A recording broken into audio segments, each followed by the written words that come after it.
Shalom, bersyukur buat saat ini kita berada dalam suara kebenaran. Kita akan sama-sama berdoa, kita mengucap syukur buat penyertaan Tuhan, buat kehidupan kita. Dan setelah ini kita akan dengarkan firman Tuhan. Mari Bapak Ibu Saudara yang dikasihi Tuhan, kita akan berdoa. Bapak, terima kasih buat penyertaan-Mu dalam sepanjang hari buat kehidupan kami. Kami percaya kehidupan orang percaya adalah kehidupan yang berbuah, dan Engkau akan pakai kami Tuhan menjadi alat-Mu.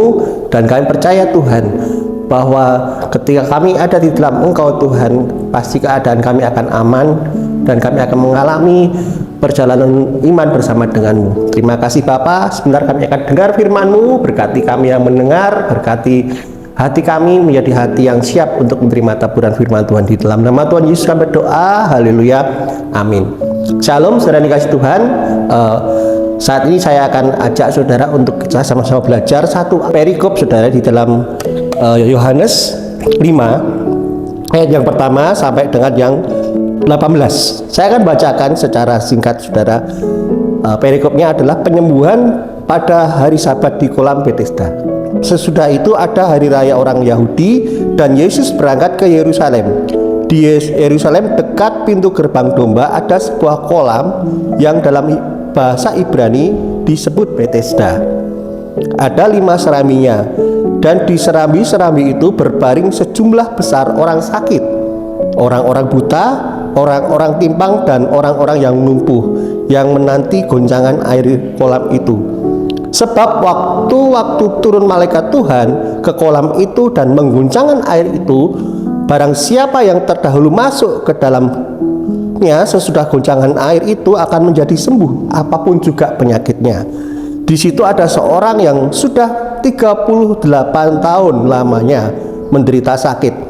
Ketika Yesus melihat orang itu berbaring di situ, dan karena ia tahu bahwa ia telah lama dalam keadaan itu, berkatalah ia kepadanya, "Maukah engkau sembuh?" Jawab orang sakit itu kepadanya, "Tuhan, tidak ada orang yang menurunkan aku ke dalam kolam itu. Apabila airnya mulai goncang dan sementara aku menuju ke kolam itu, orang lain sudah turun mendahului aku." Kata Yesus kepadanya, "Bangunlah, angkatlah tilammu dan berjalanlah." Dan pada saat itu juga sembuhlah orang itu. Lalu ia mengangkat tilamnya dan berjalan. Saudara dikasih Tuhan, sampai di sini aja.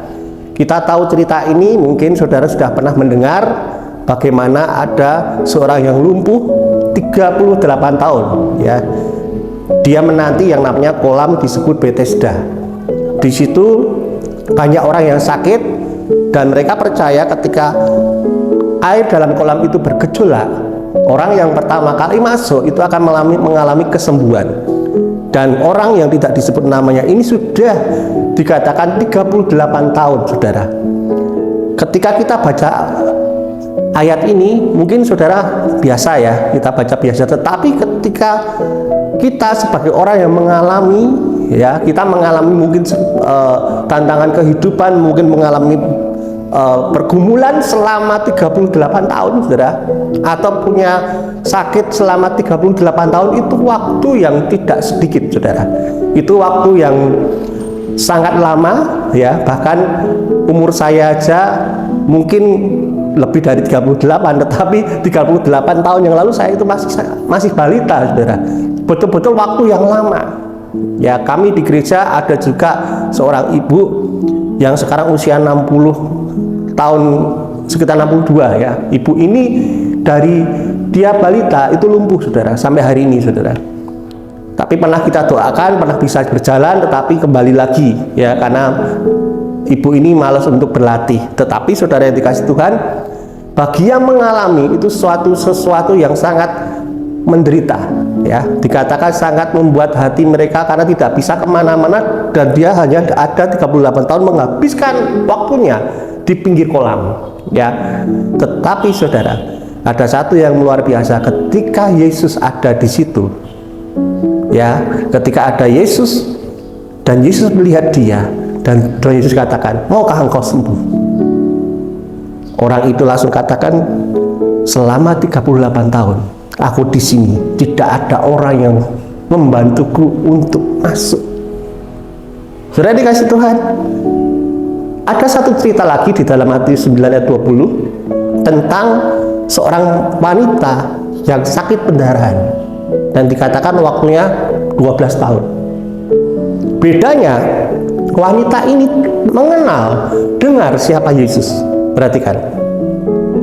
Maka ketika ada di kerumunan, wanita yang sakit pendarahan ini langsung dalam hatinya katakan apa?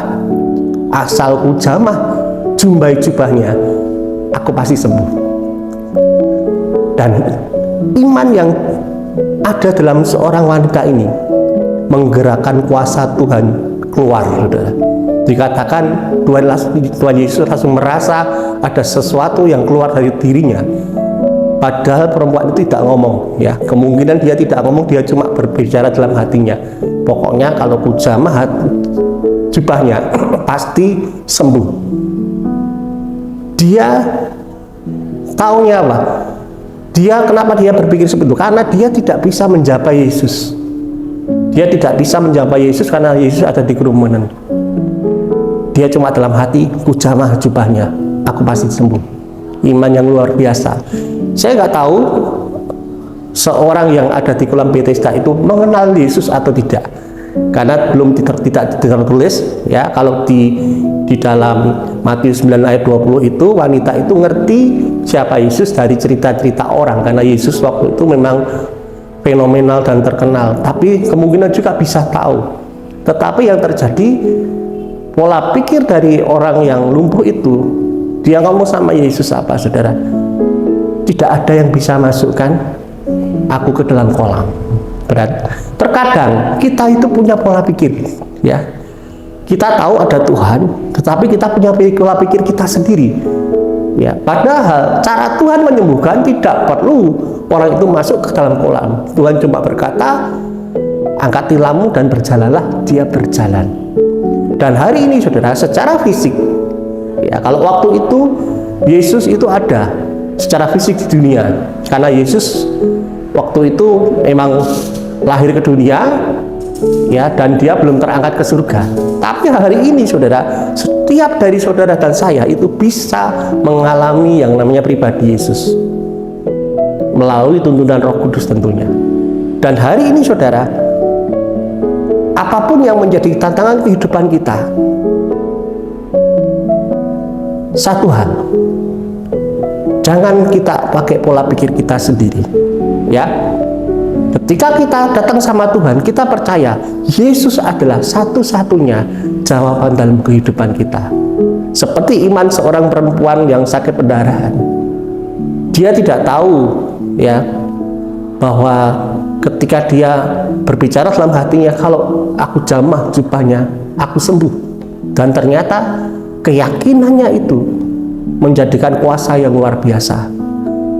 Kesempatan hari ini, ya, dalam suara kebenaran, saudara, kita mau sama-sama belajar. Apapun yang kita hadapi, kita belajar melihat Yesus itu sebagai pribadi yang bisa membebaskan kita, sebagai pribadi yang bisa memberikan kemerdekaan dalam kehidupan kita. Dan saya ingin percaya, ketika kita percaya, maka kita akan mengalami kuasa Tuhan itu. Sekali lagi, saudara, saya ingatkan firman Tuhan, ya, jangan kita berpikir dengan pola pikir kita. Ketika kita minta pertolongan Tuhan, berserah, karena pikiran kita itu cenderung menggunakan jalan pintas. Ketika ada tantangan, kita selalu pakai jalan pintas. Kita belajar Raja Daud. Raja Daud itu adalah raja yang luar biasa.